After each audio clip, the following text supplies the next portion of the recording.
Hello అందరికీ welcome to life of Sakhi channel. ఈరోజు మీ అందరికీ నేను మా అమ్మ సింపుల్గా చేసిన చికెన్ పకోడీ రెసిపీ చూపించబోతున్నాను. దీనికి కావాల్సిన పదార్థాలు కారం, ఉప్పు, పసుపు, మసాలా, అల్లం వెల్లుల్లి పేస్ట్, చికెన్, బియ్యం పిండి అండ్ 4 పచ్చిమిర్చి. ఫస్ట్ ఆయిల్ హీట్ చేసుకోవాలి. చికెన్కి సరిపడా ఆయిల్.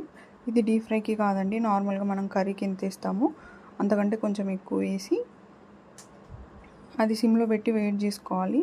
తర్వాత ఈ పసుపు, ఉప్పు, కారం, అల్లం వెల్లుల్లి పేస్ట్, మసాలాలో చికెన్ వేసి ముక్కలకు పట్టేంత వరకు కలుపుకోవాలి. తర్వాత ఇందులో 2 స్పూన్స్ బియ్యం పిండి వేసి కలుపుకోవాలి. ఒక 5 మినిట్స్ దీన్ని పక్కకు పెట్టాలండి. తర్వాత ఈ కలుపుకున్న పీసెస్ని హీట్ ఎక్కిన ఆయిల్లో వేసి అది ఫ్రై అయ్యేంత వరకు ఉంచాలి. అండ్ అందులో పచ్చిమిర్చి కూడా యాడ్ చేసుకోవాలి. అది మన taste, depending upon our taste అన్నమాట.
సో ఈ చికెన్ పీసెస్ మంచిగా కుక్ అయ్యి ఫ్రై అయ్యే వరకు ఉంచి తర్వాత ఒక ప్లేట్లోకి తీసుకొని సర్వ్ చేసుకోవాలి.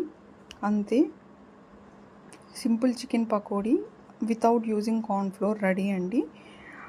దీనికి మనం బియ్యం పిండి యూజ్ చేసాము. శనగపిండి ఆర్ కార్న్ఫ్లోర్ లేనప్పుడు బియ్యం పిండి ఆల్టర్నేటివ్గా యూజ్ చేసుకోవచ్చు.